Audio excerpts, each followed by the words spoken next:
Douglas Brenner Shocks here in Southern California, authorized Ohlins sales and service for both motorcycle and automotive, and maybe the only guy in the country authorized for both. Lots of sales guys, but not many service guys in the country. So today we're going to take this little box, which is an Ohlins TTX kit, TTXP, which is piggyback. They also make it for inline.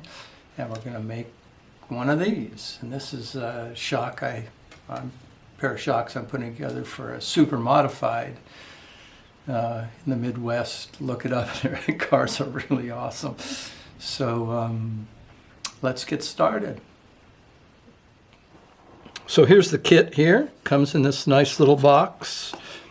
You can see kind of what it says here, if it's focused. TTX kit. And this is the kit. The kits come in two flavors. One is a long and one is a short reservoir. But this particular one is the long reservoir. I just got it because it's in stock and it doesn't hurt anything. And actually for the shock I'm making, it's probably a better option. Now why would I want to buy a kit instead of just buying the whole shock? Well, maybe the reasons that I would do it would be different from you, but a lot of times the particular shock that I want might not be in stock. So I stock the kits and I stock some of the accessories or the other parts that you need, which I'll go into. So I have more, I cannot have to wait for a long time to get your shock. The other thing is the flexibility. This is already a super flexible shock. TTX36s. I mean, there's, as we'll see, there's all kinds of different things you can do and add, because this kit doesn't come with everything, and I'll show that. But I just like using the kit and having it in stock. So there you go. So let's see what's inside of it. Like Christmas. Here's the reservoir.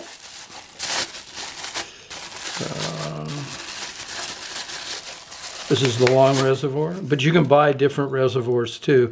Sometimes if the option I want, if I want the short reservoir, usually that's in stock and I can just buy it. Here's some of the parts, the piston rings for the separator and the main piston ring, and the little screws to put the top on, and this is for that's the nut on the shaft. You got your O-rings here, different O-rings that you might need, that you do need. Seal head. Okay, here's some of the things you might need or you will need for the kit. First of all, you need an inside and outside tube. And it's a matching set. These you have to get a matching set. You have to get the proper inside tube. Although this is flat, and sometimes they don't have some of the shorter ones. I just get a longer one and I machine it off. And a funny nuance is on the TTXP, on the piggyback, the difference is 15 millimeters. The difference between the two, the lengths. And on the ILX, it's 17.5. So you can use, let's say, this particular outside on the ILX, but you need a little different inside, or you need not to take a longer one to trim. And here's the shaft that you need, and I'll show you the difference. This is the one that came with this kit, this particular shaft. And what it does is this comes with a kit. You see, you have the spacer here, and this particular end is longer. And this is, I think, 8 or 10 millimeters. 8, what does that look like? Anyway, it's bigger, the end on this. And this is there's a certain number for this, a 6 something something something shaft. But also, this is another shaft. This is a 21000. And you can see that the end is shorter. So what you have to do on this, you have a different hole in the piston, but you need, it uses this nylon spacer or whatever, plastic spacer, and it comes out to the same thing.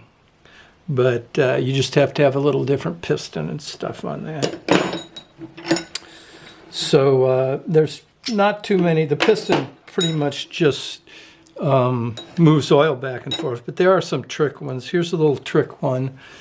This is the high frequency, and if you saw my video on pistons, you'll know what it does. This is a little sad story. I got this for Ralph Hudson, who I did his shock. He might still have the world record for a sit-down motorcycle, like 290 something miles an hour, and he went 305 one way and a little slower on the other, but he was killed at the Salt Flats, I think last year, the year before. He got a big wobble at 250 miles an hour. And I wanted to try this because he would go to the Salt Flats, or his record was in Bolivia. They have something way up, a big flat area, way up high altitude that they like to get it in. But because of all this stupidity that was happening in the last couple of years, they closed down El Mirage, and I wanted to try it out. I didn't want him to go to the Salt Flats or Bolivia and have it not really work too well. So I never actually got to put it on. But anyway, there's a high frequency. And they have a blow-off piston too. You know, you can get those. I don't usually do them. The other thing you need, let me get rid of these. They tend to roll. So you need the valves, and these are the ones I use now. This is actually a motorcycle one. It's a TTX, but I guess they call it the MotoGP style. It's not a MotoGP. There's GP valves, which this isn't. The normal one looks kind of like this, and it has an aluminum needle, where this is a brass needle. But you got little springs you got to put in. I think when I put together, on one of my videos I show putting them in and putting the ends on. But, you know, you got little springs and little balls, and then you have to have the end piece, you know, the knob, and they're different colors, and there's a little O-ring in the knob, and there's a nut there. So when I'm revalving a lot, it's like a pain in the rear. And I don't really put on the knob, I just guess, and then for my final thing I do it. But, and the only advantage I can see from this is you can do it with your fingers. But most people don't. You know, there's a hex, either a 12 or 14 millimeter hex, where with these, you don't need it. It's all self-contained. All you need is a little slotted screwdriver, and you know, it's pretty much the same. The idea of this is the same as that. I think it's 2.5 millimeters. So I like using these. Also, I get confused. Sometimes I won't pay attention, and I'll be doing rebound and compression, and I'll pull these out. They're the same color, and I go, oh crap, which one did I do? On these, you can't miss because they come in a pair and they come in different colors. And they're a little more clearance up there. I don't know, I just like them. So, you know, if somebody decided they wanted the other ones, I've got stock of stuff for them, but I don't like them. And then you also need, boy, we're running amok here. The valve, this is the one I like. If you saw my piston video, the valve, you know, goes on there. And the ring and the check, these go together. This goes in here. This is the check valve for these. And then you have a spring that preloads the check valve. And of course, you got your clamping shim, and you got to buy shims. So that's kind of the inside. Then for the outside, which is the same, whether it's, you know, you buy a complete shock or you buy a kit. Oh, earthquake. You got to have end eyes. So here's the end eye of the shaft. And these are really cool because if you have a single tube and you have an adjuster, the shaft's hollow and there's all this agony. Here you just screw it on because all the valving's up in the head. And you need to get the spherical bearing and the little clips to hold it in. Same with the top. Here's a top eye. So you need that, and you need these two for that. And you need unless it's like a car like the BMW cars, I think, have the springs separate, which I like. You don't need a stop washer because it's not coilover, but you need a stop washer to press on if that's the case. And these come in, this is a 1/2 inch, and these take a 14 millimeter spherical bearing. I don't use these much. I don't think the strength is any better in the bigger one. So, and then you also need your spring perch, the upper perch, and the one that threads onto the body. And for the TTXs, they come in 2 and 2 1/4. If it's a longer shock, you're almost stuck with 2 1/4 because 2-inch springs don't come, very long, and they don't come in a real variety of rates either. So that's what we got to have to complete the kit. Okay, I think the first thing we want to do is put on this end eye. I've pressed in the bearing and put in these little circlips, so it's ready to go. And here's the ring that comes with the kit. Of course, this doesn't. And the reason I put this on first is this particular, the piggyback ones are hard. You can't really hold them in the vise. You can hold the ILX in the vise, but that's because the top is a different arrangement, and the very top of the of the shock that screws into the canister needs like 70 pounds of torque or something, a lot of torque. So you got to hold it. This, it's not the case. So this will probably hold it better, and then I don't have to try to jam it in there. If I do sometimes take them apart, I have to grab here, but I make sure the valves are in it, or I have little inserts I put in there. And this, the reason there's a little cut in there is this actually fits also on an ILX, and the ILX, the nitrogen filler's in the top. So I just orient it someplace that I like. And this course is infinite. There's another advantage. This end eye is infinitely adjustable. It's not hooked up to the shock, so you just loosen these screws and Bob's your uncle or your aunt, depending. So anyway, put a little blue Loctite on these screws and screw them in.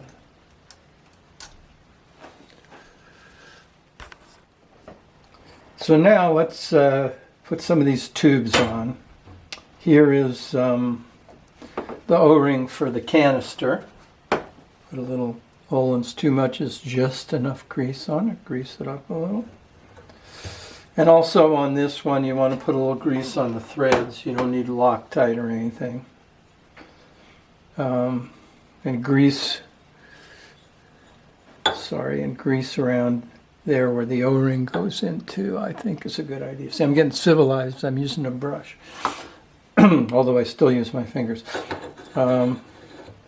Then just screw it on.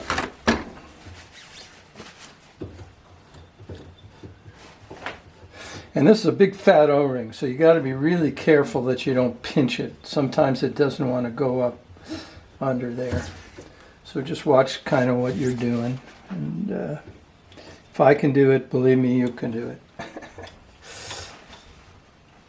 Just a technician, not a guru, not an expert, just done it a long time. If you want a guru or an expert, go on your internet and find somebody with a whiteboard pointing things out to you. That's probably the expert or the guru. But I'm just a plain old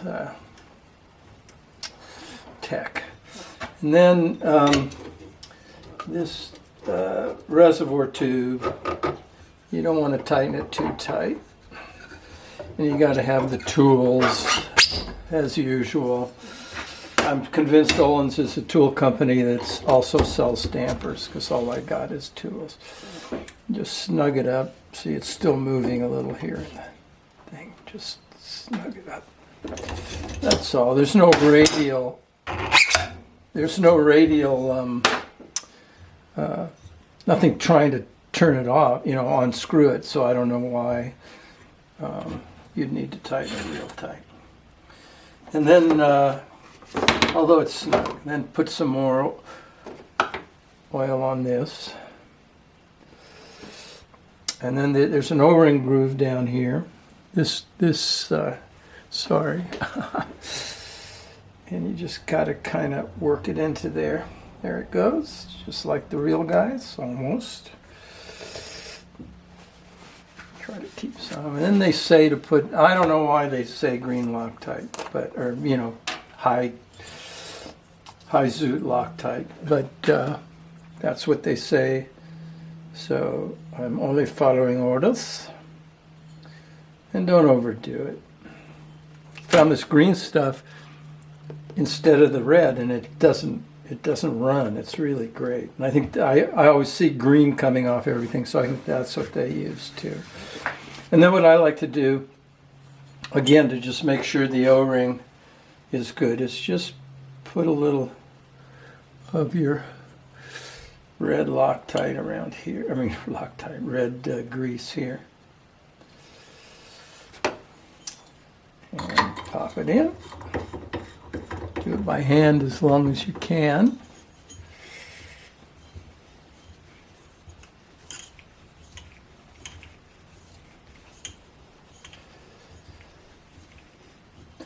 And I have this big fancy deal here to tighten it. Because I don't know, that other one doesn't seem to work very well. Again, more tools.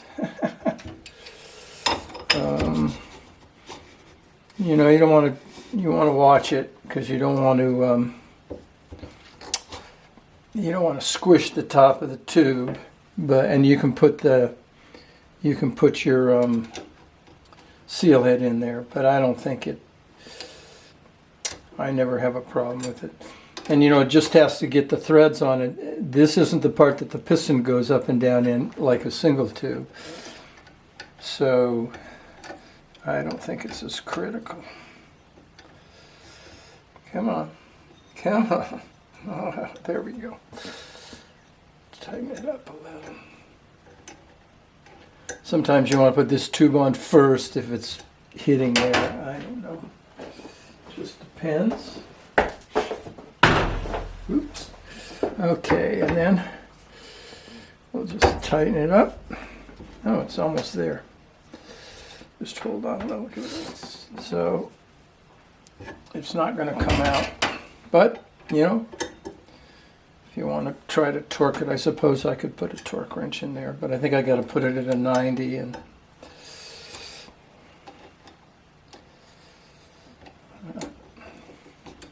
okay. All right. There it is, phase 1 accomplished.